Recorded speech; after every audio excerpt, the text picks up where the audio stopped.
Last time we explored the mystery of tacking angles on a voyage from Vulcano to Panarea, passing some of the stunning Aeolian islands along the way.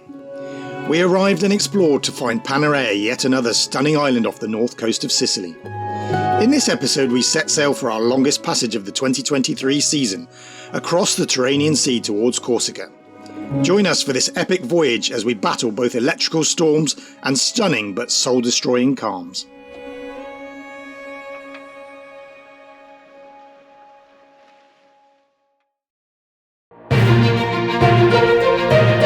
This is Intrepid Bear, a 40-foot sailboat off to explore the world with her crew Ian and Kate.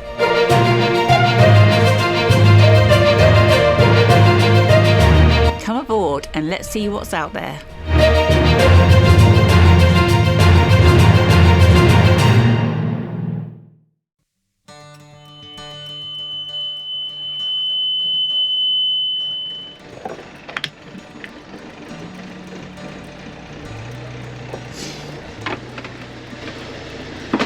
Check the fuel while I'm down here.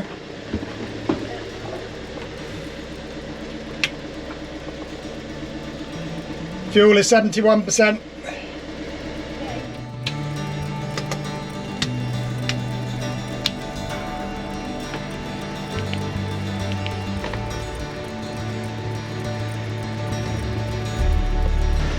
Engine checks are done, cockpit instruments All good. working, power switch is working, backseat tension.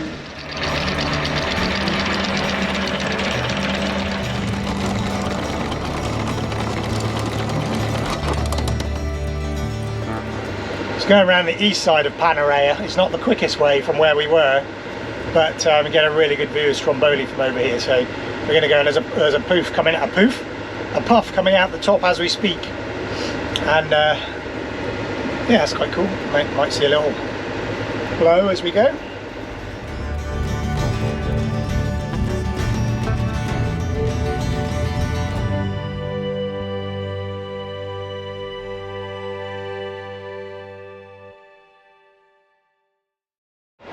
So we just pressed the button. We've not got a route planned on the navigator, we've just got a waypoint which is just off of Bonifacio.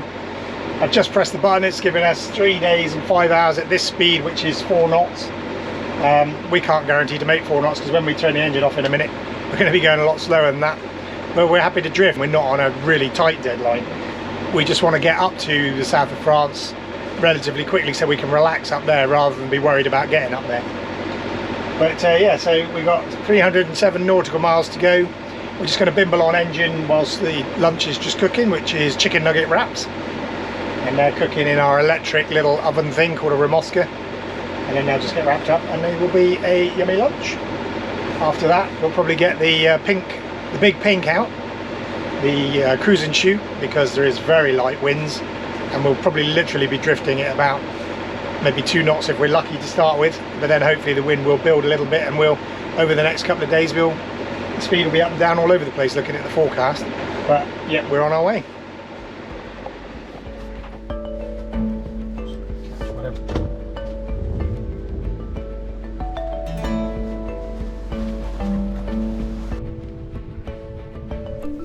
So first thing we need is a roller which goes on the bow, and that's for the tack line to come through. The tack is the bottom of the sail.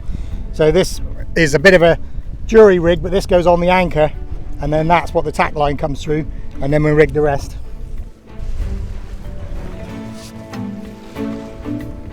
Halyard is this red one.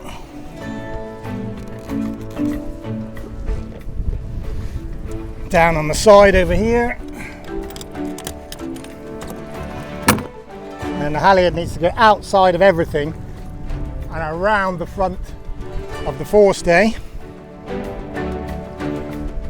to come back in and hoist on this side. So this is the top of the sail. This is the rope that hauls the sock up and down. So this is where the halyard goes onto there. And then we need the bottom to put the tack line on. So this actually says tack on it. So that's where we attach the tack line to. I need to attach the bottom so it doesn't just fly away when we hoist it up in a minute. So I'm just going to put the tack line on here with a bowline through the pulley on the bow,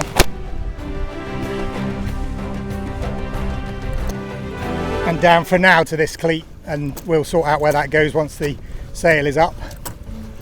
So now in theory we just pull up the sock, as in lift the whole thing up. The sock is still covered and we'll still have to attach the clue line, the sheet, but we'll lift the sock up and we should just end up with a blue sock up in the air. Let's see how that works out for us. Well, I think now would be a good point to put the clue line on. There's the clue. Right, I'm going to go and just see what happens.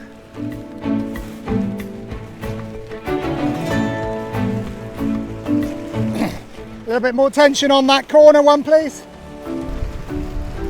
Just sorting out the hoisting line was just on the wrong side there. Okay, see if we can go up some more. It's looking a bit bunched.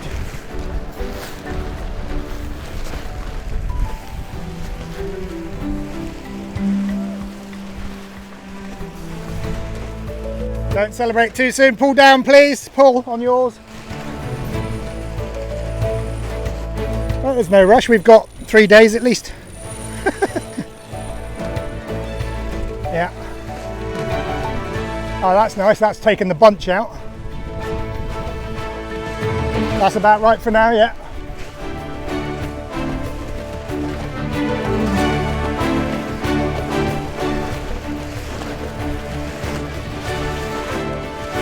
Okay, go and take the throttle to neutral, please. I said we're a bit close to the wind a minute, but just hold where you are at the moment. I'm just tightening this and tightening the top, but then we'll probably sheet it in a bit as well. Okay, I'm going to lift it up some more to tighten the tack. Okay, and winch in yours. Almost there. Okay, that's it, that's it.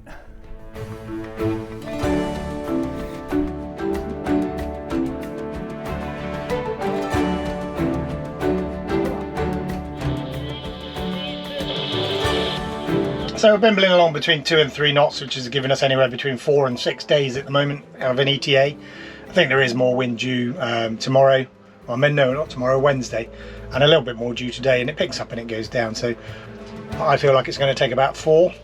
It's just a guess. But at this angle of sail, I don't think the main is going to blank the cruising chute. So I'm going to put the main up as well, and that might just give us a bit more drive, hopefully. So I'll go and stick the main up, and we'll hopefully have both.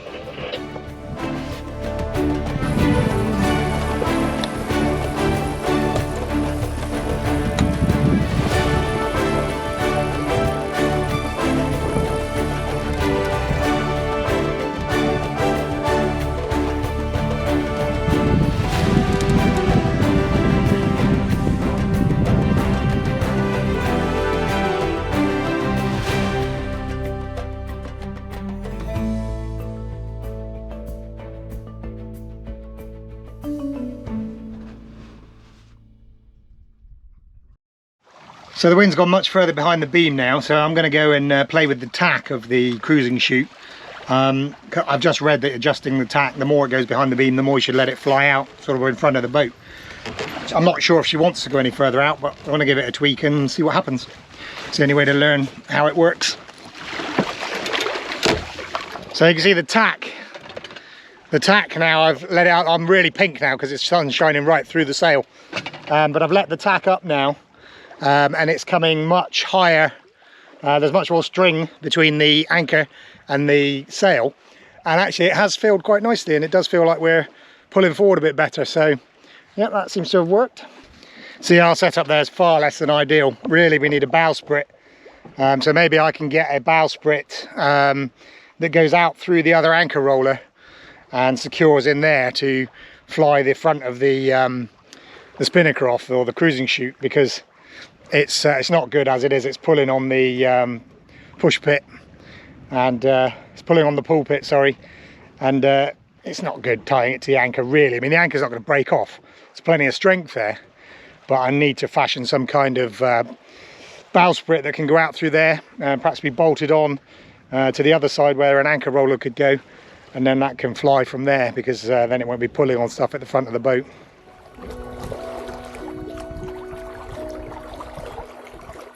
And whilst our setup wasn't perfect, the big pink was doing a lovely job of drifting the boat along.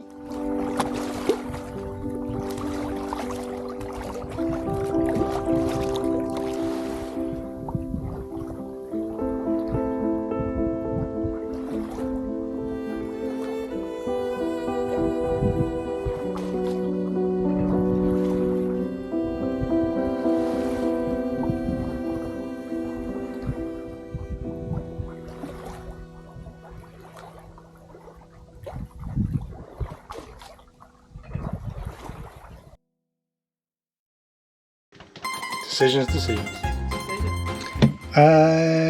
Gas. So we always have to decide whether we're going to cook on gas or electric, and it depends on our power demands.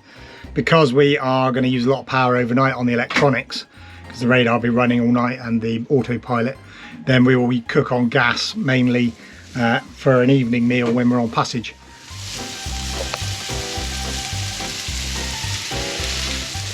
So it's fair to say life on passage when it's this flat, it's quite nice really. Just chilling, just doing what we do at anchor, except we can't go ashore and we'll have to be on watches through the night. So it's really nice. I hope that we get sort of this, maybe just a smidge more wind all the way, but it'd be nice to just be flat the whole way. The forecast is certainly very flat, but you never can be sure. Yeah, well, it's also very straightforward. Cool. Garlic, tomato, bit of stock, salt and pepper. And your own secret ingredients. So we picked up this stuff called macaretti in Italy somewhere, and it basically is macaroni spaghetti. So it's macaroni in spaghetti length, so it is long tubes. And it's not helpful because if you don't get it all in your mouth like with spaghetti, but you go to suck it with spaghetti, not a problem. But with this macaretti, you just, the air goes through the tube, you lose your suction. Why, Italy? Why?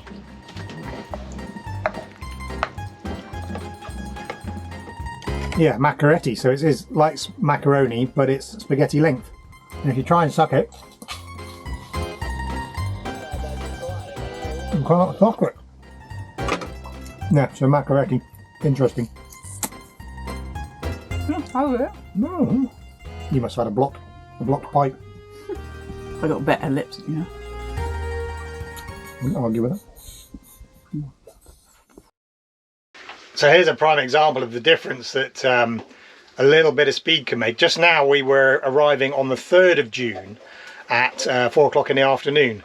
Now, well, when we were doing 3.7 knots a minute ago, we were arriving on the 2nd of June at 1 AM.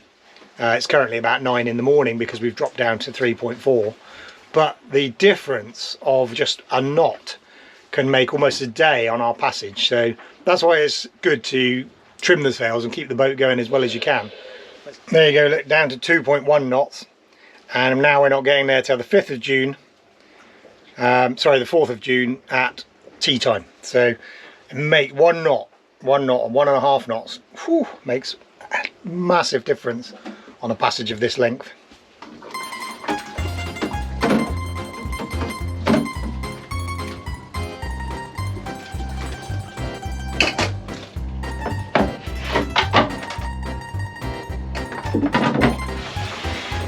So it's been quite a hot day, and we had that walk into town which was lovely, but I've been sweating all day and I do not sleep well when I'm sweating.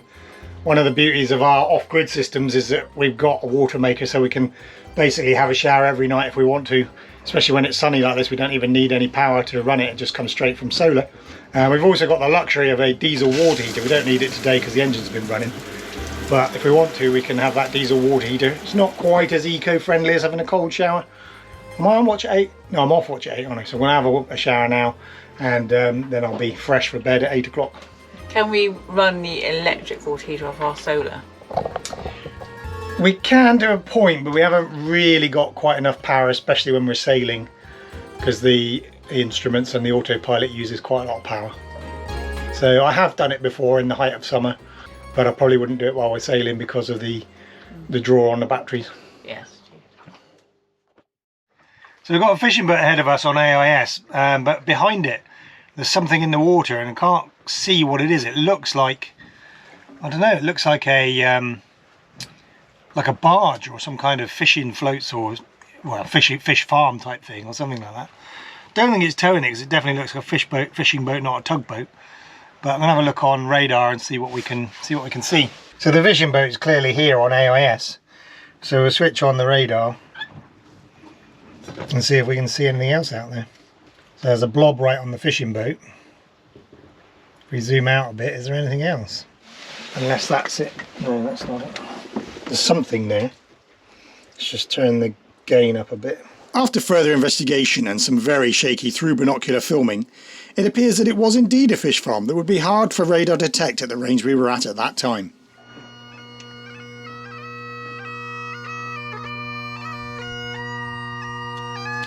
Having determined that the fishing vessel and fish farm were of no threat, I decided to take advantage of the isolation for a little practice at sunset.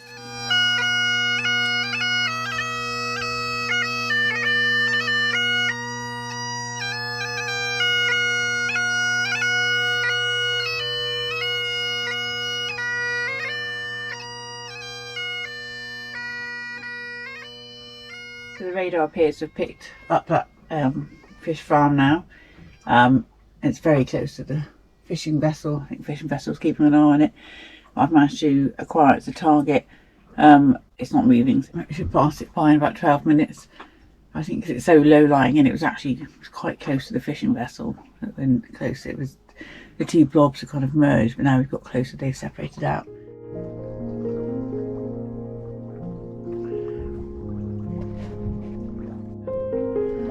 We're going past now. Obviously the fishing vessel is lit, and also the fish farm does appear to have little white flashing lights in either end now, so it would be visible in the dark without radar. But yeah, we're taking a while to figure out what it was, but the fishing vessel has stayed close to it all this time, so I'm guessing it's kind of keeping an eye on it, really, like a patrol vessel in support, I guess. So I've just had a sleep. It's midnight, or nearly midnight. I've just come on watch, and the boat was literally, when I went to bed, we were heading for the bottom of Sardinia, so almost due west. And now we turn around and we're heading for Naples. The boat was in wind pilot mode. Kate's not familiar with trimming the spinnaker thing yet, so I said just follow wind mode, because I'd rather have my sleep than worry about trimming.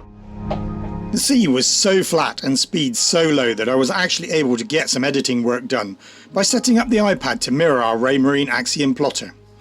That was a first for me on passage. The plotter display would warn me of any hazards, but of course I still went up to the cockpit regularly to check around.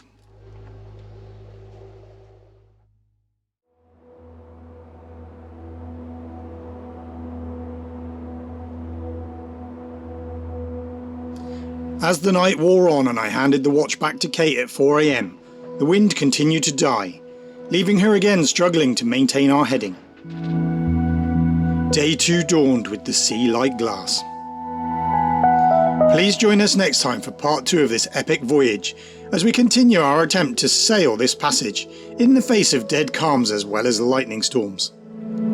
Thank you so much for watching. Please don't forget that every interaction with this video helps immensely, so please continue to click like and drop a comment, as it helps us with ad revenue to maintain our equipment. Thank you so much to our patrons who go way above and beyond to help us improve our filming equipment.